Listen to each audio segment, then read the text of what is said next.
안녕하세요. 자유교회 이진우 목사가 보내드리는 아침 묵상입니다. 오늘도 예수 그리스도의 향기를 내는 복된 하루가 되시길 바랍니다. 10월 16일 목요일 아침 묵상입니다. 오늘은 똥은 쌓아두면 구린내가 나지만 이란 제목으로 전도서 5장 13절의 말씀 묵상합니다. 내가 해 아래에서 큰 패단되는 일이 있는 것을 보았나니 곧 소유주가 재물을 자기에게 해가 되도록 소유하는 것이라. 전도자는 재산이 많아질수록 금신도 함께 늘어나기에 부자는 그 부유함 때문에 오히려 단잠을 이루지 못한다고 경고하였습니다. 전도자는 모든 사람이 부러워하는 부자의 삶에도 보이지 않는 짙은 그림자가 드리워져 있음을 고발한 것입니다.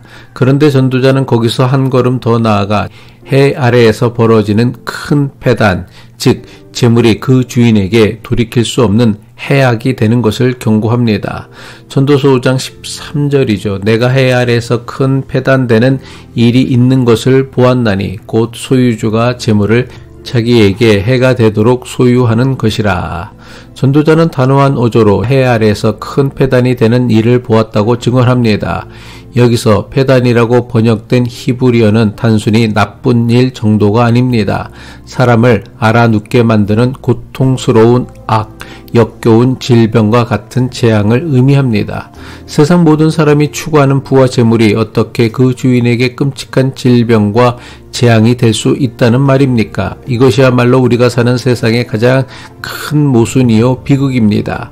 재물이 주인에게 해가 되는 이유는 재물이 가진 속성 때문이 아니라 그것을 소유하는 방식 때문입니다. 그것은 바로 재물을 자기에게 해가 되도록 소유하는 것입니다. 다시 말해 재물을 나눌 줄 모르고 오직 자신만을 위해 움켜쥐고 쌓아두는 것입니다. 물론 성경은 재물이나 부 그 자체가 악하다고 말하지 않습니다. 그것은 하나님의 선물이 될 수도 있습니다. 그러나 그 선물을 하나님이 주신 목적대로 흘려보내지 않고 나만을 위해 쌓아둘 때 선물은 저주가 되고 복은 패단이 되는 것입니다. 쌓아두기만 하는 재물은 가장 먼저 그 주인의 영혼을 병들게 합니다. 더 많이 쌓으려는 탐욕과 쌓아둔 것을 빼앗길지 모른다는 불안감이 뒤섞여 마음의 평안을 앗아갑니다. 결국 이 불안의 뿌리에는 하나님이 아닌 재물에서 안정감을 찾으려는 불신앙이 자리 잡고 있습니다. 하나님을 신뢰하지 못하기에 자기의 힘으로 미래를 통제하려 하고 그 수단으로 재물을 쌓는 것입니다. 더 나아가 이웃과 형제는 사랑의 대상이 아니라 잠재적인 경쟁자나 시기의 대상이 됩니다. 실제로 돈 문제로 가족관계가 파탄나고 평생의 우정이 깨지는 비극을 우리 주위에서 얼마나 많이 목격합니까? 결국 재물의 주인이 아니라 재물의 노예가 되어 돈이라는 감옥에 스스로 갇히는 것입니다. 이것이 바로 재물이 주인에게 해가 되는 것입니다. 그렇다면 이 큰 패단을 피하고 재물을 해가 아닌 복이 되게 하는 길은 무엇일까요? 진주에서 한약방을 하며 평생을 이웃과 사회를 위해 헌신한 김장하 선생의 이야기입니다. 이분의 이야기는 어른 김장하라는 제목의 다큐멘터리로 제작되기도 했습니다. 그는 한약방을 운영하며 번 돈의 대부분을 사회에 환원했습니다. 그는 자신의 소유를 어려운 이웃을 위해 아낌없이 나누었습니다. 특별히 배우지 못한 이들의 한을 풀어주기 위해 학교를 세우고 형편이 어려운 학생들에게는 성적과 상관없이 장학금을 주었습니다. 평생 모은 재산과 자료들을 사회에 기증하고 홀가분하게 떠나는 그의 삶 앞에서 사람들은 어떻게 그렇게 할 수 있었는지 물었습니다. 그때 그가 들려준 이야기입니다. 똥은 쌓아두면 구린내가 나지만 흩어버리면 거름이 되고 꽃도 피우고 열매도 맺는다. 돈도 이와 같아서 주변에 나누어야 사회에 꽃이 핀다. 얼마나 명쾌한 지혜입니까? 전도자가 말한 재물을 자기에게 해가 되도록 소유하는 것이 바로 이것이라고 생각합니다.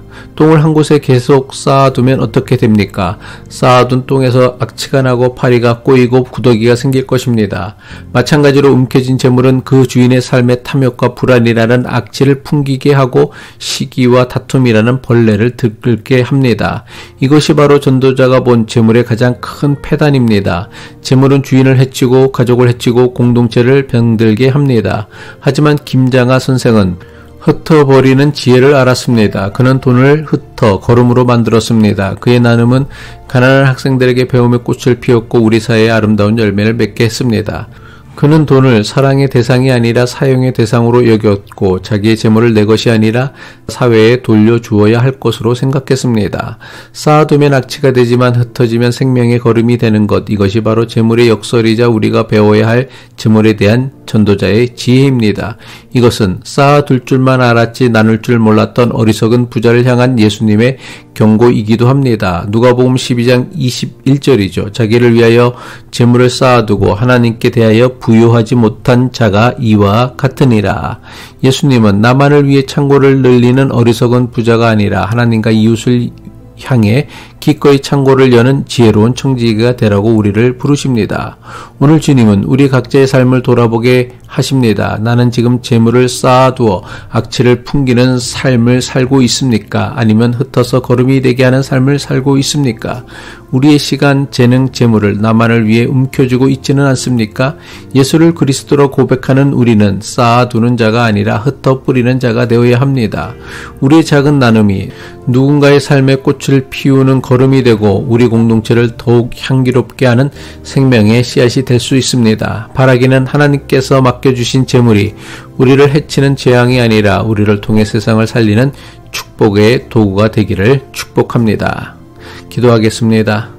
사랑의 하나님 아버지, 재물을 움켜줌으로 스스로를 해치는 어리석은 자가 되지 않게 하시고 똥이 흩어져 거름이 되듯 우리의 소유를 기꺼이 나눔으로 생명을 살리는 지혜로운 청지기로 살아가게 하옵소서. 쌓아두어 악취를 풍기는 인생이 아니라 나누고 베풀므로 그리스도의 향기를 드러내는 복된 삶을 살게 하옵소서. 예수 그리스도의 이름으로 기도합니다.